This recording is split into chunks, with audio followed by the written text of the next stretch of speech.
Mass Effect 1 is a slog. I said it.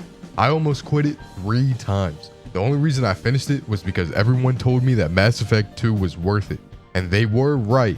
But here's the thing nobody wants to say out loud. Mass Effect 1 is not a masterpiece. Mass Effect 2 and 3 are.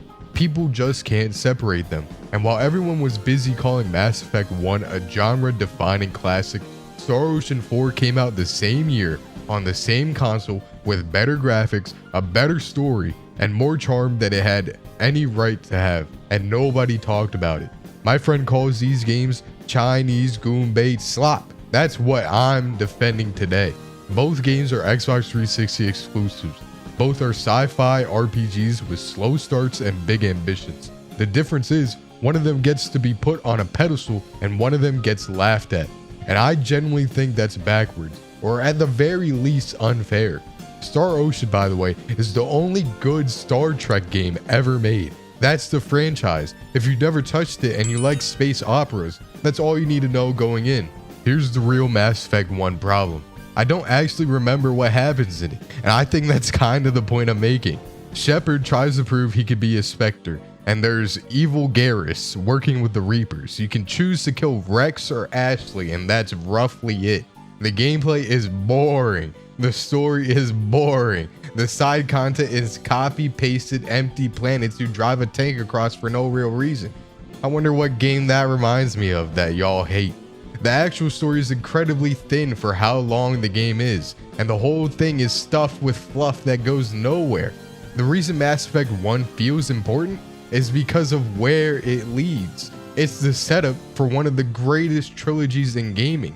But if Mass Effect 2 and 3 never existed, nobody would be calling the first game a classic. You'd be calling it a promising but flawed first attempt, which is exactly what it is.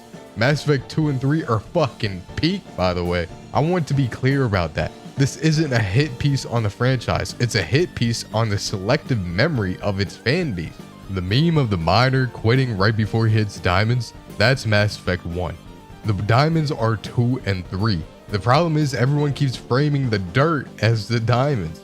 Star Ocean 4 doesn't have sequels propping up its reputation. It has to stand alone, and when you actually play it, it does. The game is a proper space opera. You're flying through space, staying on spaceships. You have a walking cyborg on your team. The only comparison I can make is Star Wars.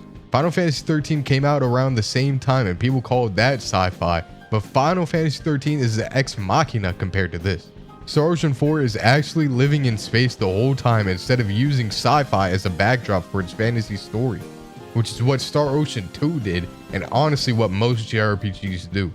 I struggled to get into it at first. I kept telling my friend I really want to like this game, but I just can't.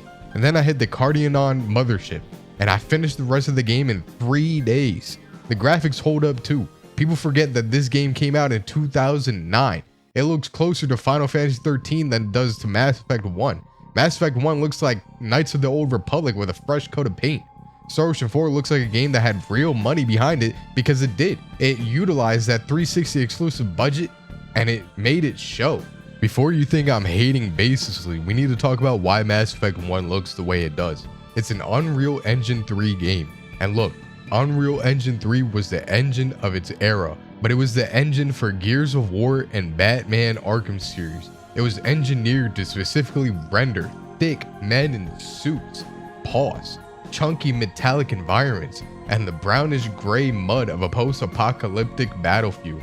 When you try to use that engine for a sprawling space opera, you get the Mass Effect 1 look. Heavy, stiff, and muddy. Star Ocean 4 didn't do that. People call it Goonbait because they see the anime eyes and their brain shuts off. But compare it to Resonance of Fate, another tri-ace joint from the same era. Resonance used pre-rendered backgrounds to save money. Star Ocean 4 used the 360 exclusive budget to build everything in-game. I think there was only one 30-second cutscene that was pre-rendered. Even the 46-minute long cutscene was done all in-engine in 2009. The cast gets dumped on constantly.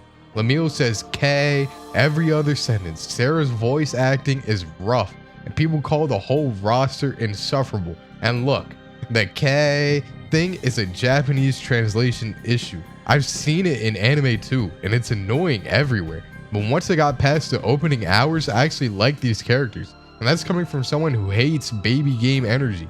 Xenoblade Chronicles 2 drove me insane. This one I forgave because it has a charm I just generally can't fully explain why. Take Miria. She's a genuinely well-written girl boss character. In a Western game, that label gets slapped on a character and that's the whole personality. She's strong and independent, and the writing begins and ends there. And if you don't like it, that's your problem. In Star Ocean 4, Miria actually earns it. The game is subtle about it. Her strength comes from somewhere. It's tied to her actual story. And it makes that label mean something instead of just being a box the developers check. The Japanese are genuinely better at this. They let the character live up to what they're supposed to be instead of just announcing it and daring you to disagree.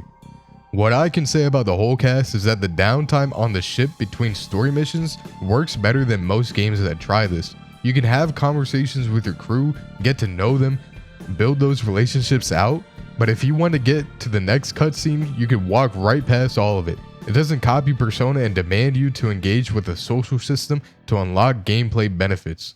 It just lets you exist in the world at your own pace. That's actually harder to design than it sounds, and most games get it wrong. The Bacchus scene is where it clicked for me emotionally. There's a moment on the Cardionon mothership where Bacchus jumps on a grenade for your crew and everyone comes together to drag him to safety. In any other game, I roll my eyes at this. Believe it! We're all friends now, and the face of the world ending moment is the laziest thing in fiction. But this game, it landed. It's the charm thing I can't fully explain. The game doesn't take it so seriously, and somehow that makes the moment where it does hit harder. The romance between Edge and Raimi is also handled better than anything Mass Effect 1 does with its romances. And I know that sounds insane, because Bioware gets all the credit for romance in RPGs, but here's the difference. In Mass Effect, the romance options exist because Western RPGs are built on choice and consequence. You pick Liara or Ashley or Kaidan, and you get a cutscene. That's the reward for a decision you made. It's a bonus feature. I like Tali the most because she had the most interesting sci-fi backstory, but even then it's a side dish, not part of the main course. In Star Ocean 4, the Edge and Raimi relationship is baked into the story. Everyone on the crew comments it. It builds across the whole game. They're the descendants of the Mua, and they are the last hope. The whole thing is literally in the title. You're not choosing it. It's happening to you as a part of the story. Star Wars didn't let you choose whether Han loved Leia. Now here's where I'll be fair. Star Ocean 4 does not take itself seriously. Mass Effect 1 does, and the story benefits from that seriousness in ways Star Ocean 4 doesn't. That's a real point I'll give to Mass Effect fans. But Mass Effect 1 takes itself completely seriously, and it's still a game I almost quit 3 times, and I can barely remember the plot of. So how much of that seriousness is actually worth when the execution isn't there? The real tragedy of Star Ocean 4 is that it's the kind of game that doesn't get made anymore. Star Ocean 4 represents a tier of gaming that has been completely erased. It was the middle class of game development. Today, the industry is a bifurcated nightmare. On one side, you have $300 million AAA slop games that are so expensive that they cannot afford to be weird. They have to be safe. They have to be for everyone. They are designed by a committee and polished all the way until its soul is gone. On the other side, you have your $5 million quote-unquote indies.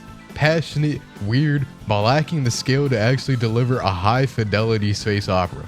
Star Ocean 4 lived in the sweet spot. The budget was high enough to be beautiful, to rival Final Fantasy XIII, but low enough that Tri-Ace could still be weird. When that middle tier died, soul infused with sci-fi died with it.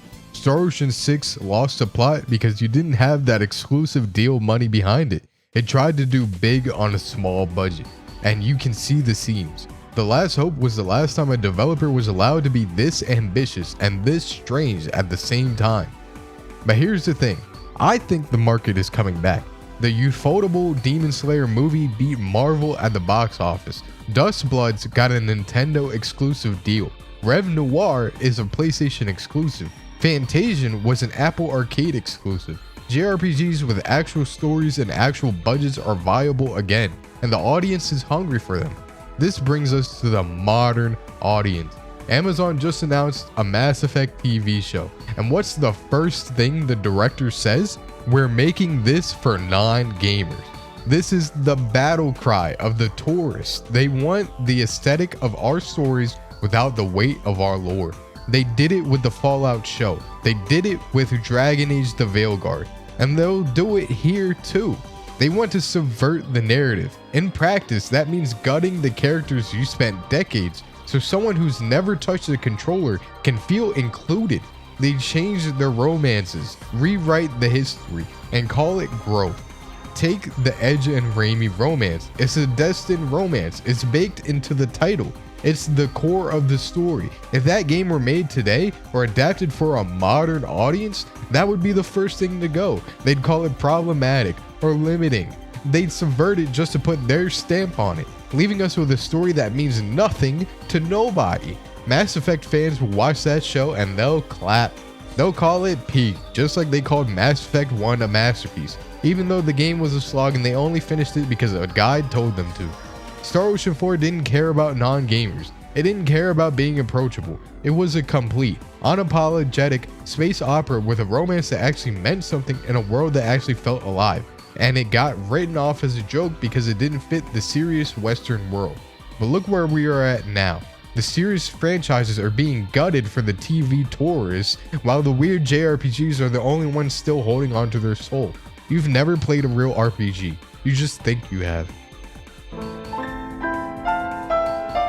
Including the person most important to me. It made me so